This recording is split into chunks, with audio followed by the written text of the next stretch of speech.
Hello friends, नमस्कार दोस्तों। Knowledge for life group में आपका हार्दिक स्वागत है, वेलकम। तो दोस्तों, हम बात कर रहे थे पीछे जो वीडियो था, प्रीवियस वीडियो, वह यात्रा भत्ता नियम से संबंधित था।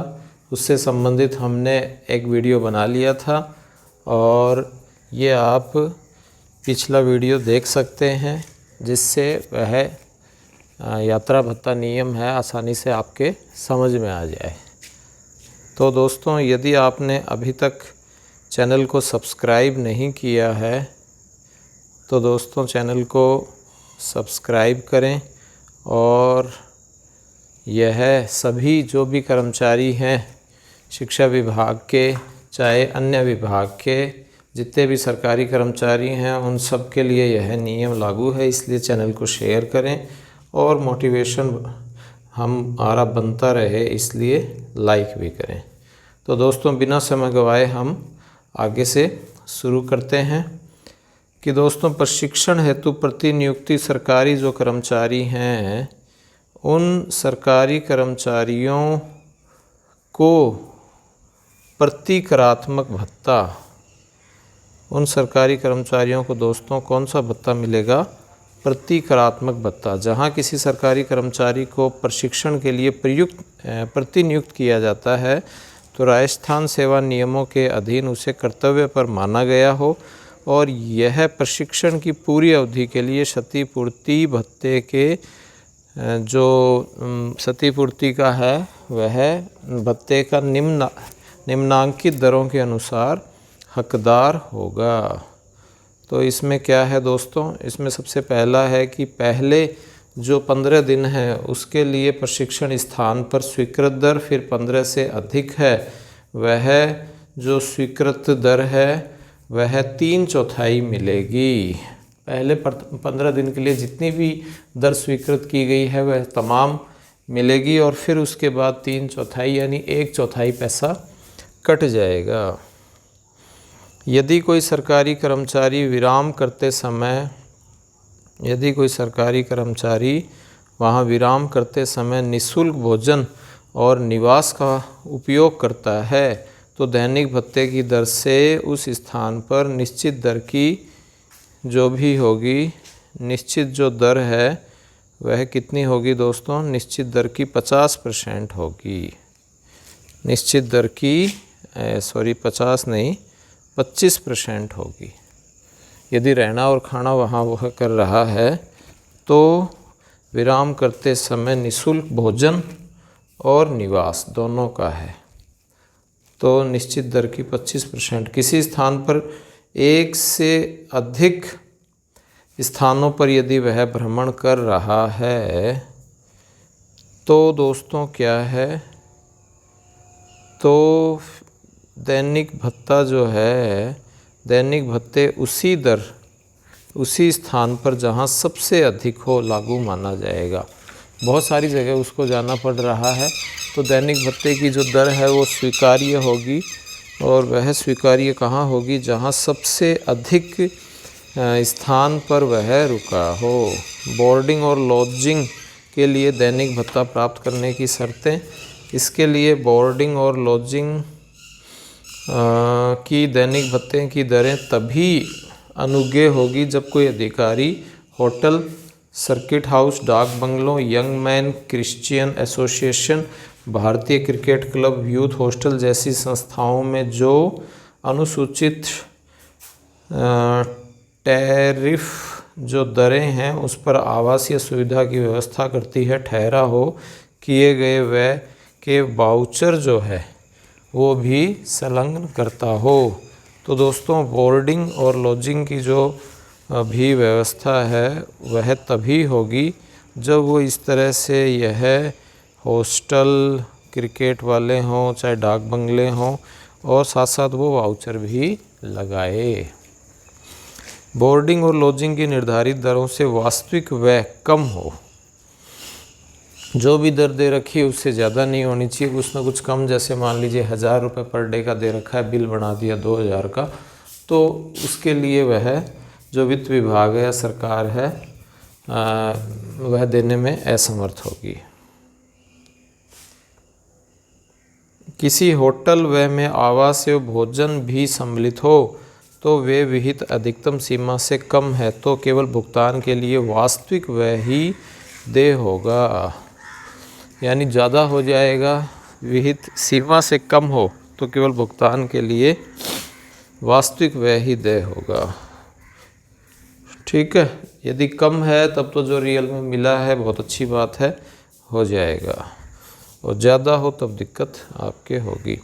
Bikaner house, Rajasthan house, Jodhpur house पर नई आवासीय सुविधा उपलब्ध नहीं होने पर दैनिक भत्ता ऊपर उल्लेखित नई दिल्ली की बोर्डिंग एवं लॉजिंग की विहित दरें अनुज्ञेय होगी। साथ नई दिल्ली के लिए बोर्डिंग और लॉजिंग भत्ते का दावा करने वाले अधिकारी यात्रा भत्ता के इस आशय में एक प्रमाण पत्र अभिलेखित करेगा कि यह उपयुक्त राजकीय विश्राम गृहों में से किसी भी आवास सुविधा न होने के कारण वास्तव में किसी होटल में ठहरा था।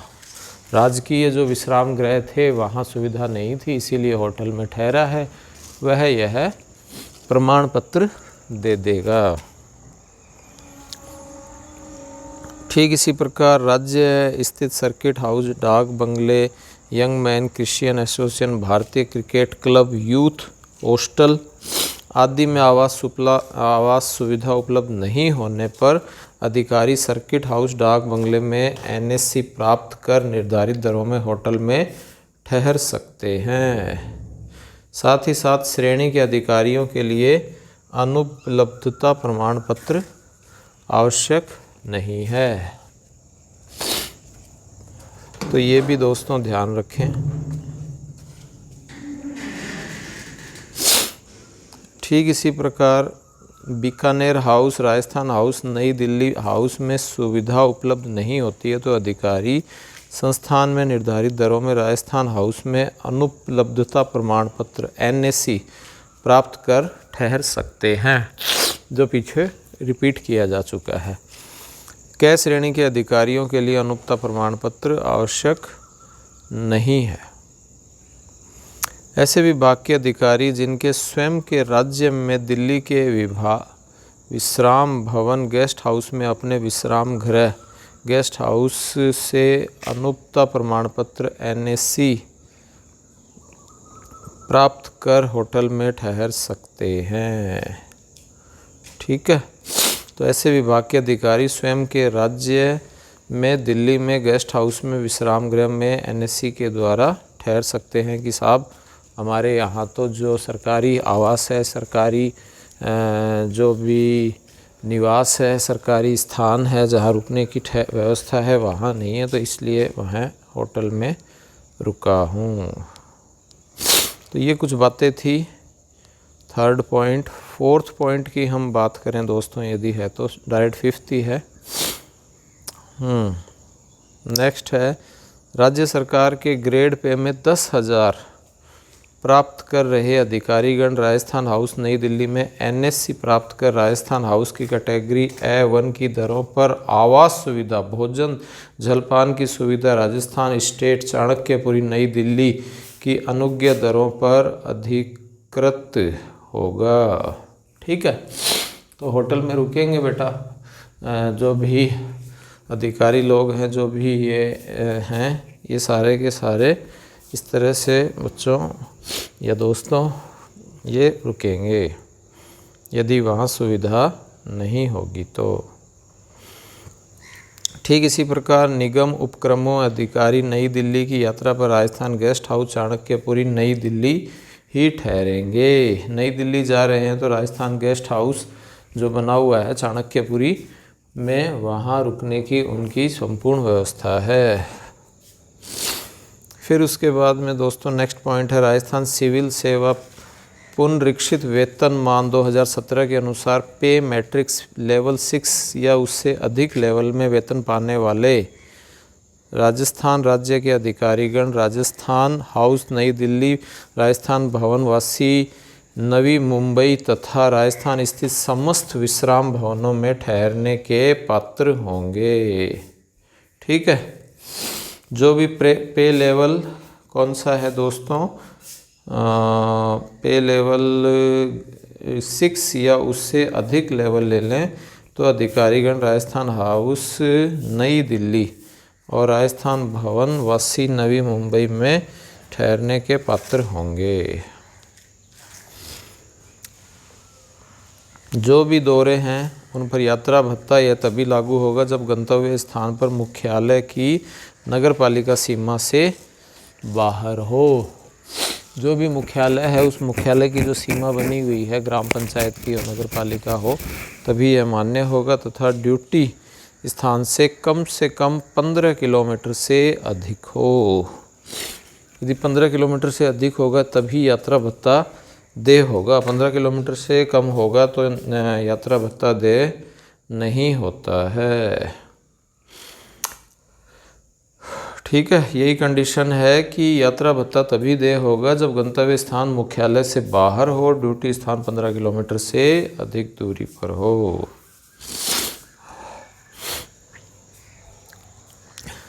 प्रत्येक राज्य कर्मचारी को ड्यूटी पर यात्रा करता है, ठीक है, ड्यूटी पर यात्रा करता है, वोल्वो में जा रहा है, एसी में जा रहा है, डीलक्स में जा रहा है, सेमी डीलक्स में या अन्य उच्च श्रेणी की बस से यात्रा करता है तो बस का टिकट या उसकी फ़ोटोकॉपी यात्रा बिल के साथ संलग्न करेगा। रेल से यात्रा करने पर द्वितीय श्रेणी नॉन एसी को छोड़कर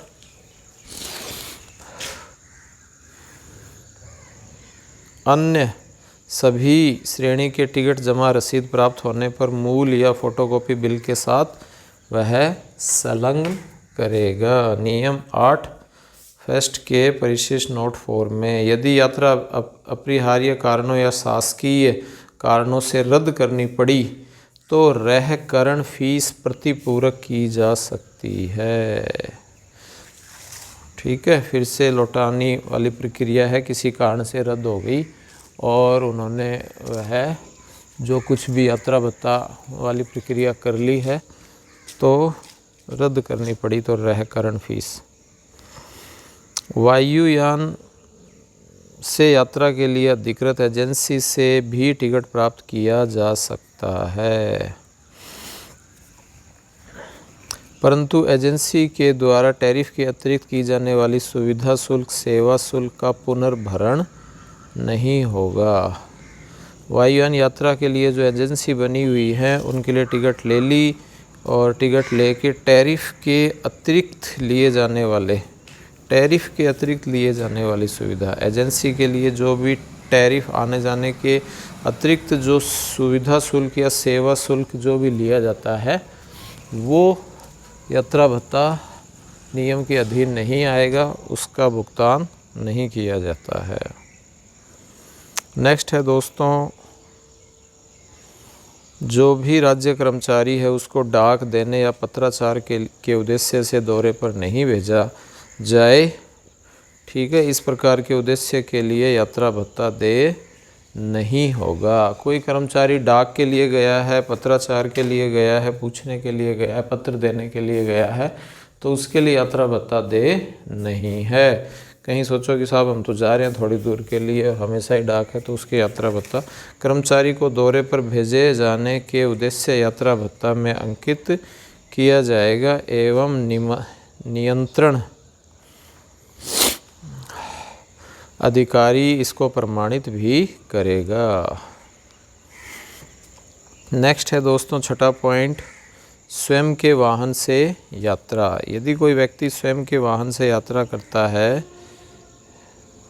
तो रेल या नियमित रूप से बल सेवा से जुड़े हुए स्थानों को मुख्यालय से जो 25 किलोमीटर की अधिक दूरी पर हो, एक राज्य कर्मचारी अपनी मोटरसाइकिल, स्कूटर, मोपेड आदि से यात्रा नहीं करेगा।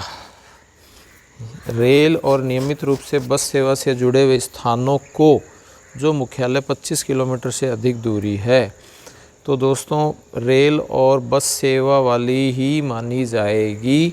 यदि वहाँ रेल और बस सेवा की कनेक्टिविटी है तो रेल और बस सेवा के द्वारा यात्रा ही मानी जाएगी। ऐसे नहीं कि वो अपना पर्सनल व्हीकल ले गया, अपना निजी स्कूटर, मोटरसाइकिल, मोपेड आदि में सड़क यात्रा येन केन एक राज्य कर्मचारी कर सकता है जो मुख्यालय से 50 किलोमीटर से अधिक दूर नहीं हो तथा वे मुख्यालय से रेल और नियमित सेवा से जुड़े हुए न हों। यानी अपनी मोटरसाइकिल से वो यात्रा कर सकता है तभी माना जाएगा जब 50 किलोमीटर से अधिक हो और वहाँ वाहन सुविधा भी नहीं हो। दूसरा है राज्य कर्मचारी स्वयं की मोटर कार से राजकीय यदि यात्रा करता है तो उसे टोल टैक्स की रसीद प्रस्तुत करने पर टोल टैक्स प्रभार या रेल मार्ग की निर्धारित श्रेणी का किराया जो भी कम है अनुज्ञेय होगा।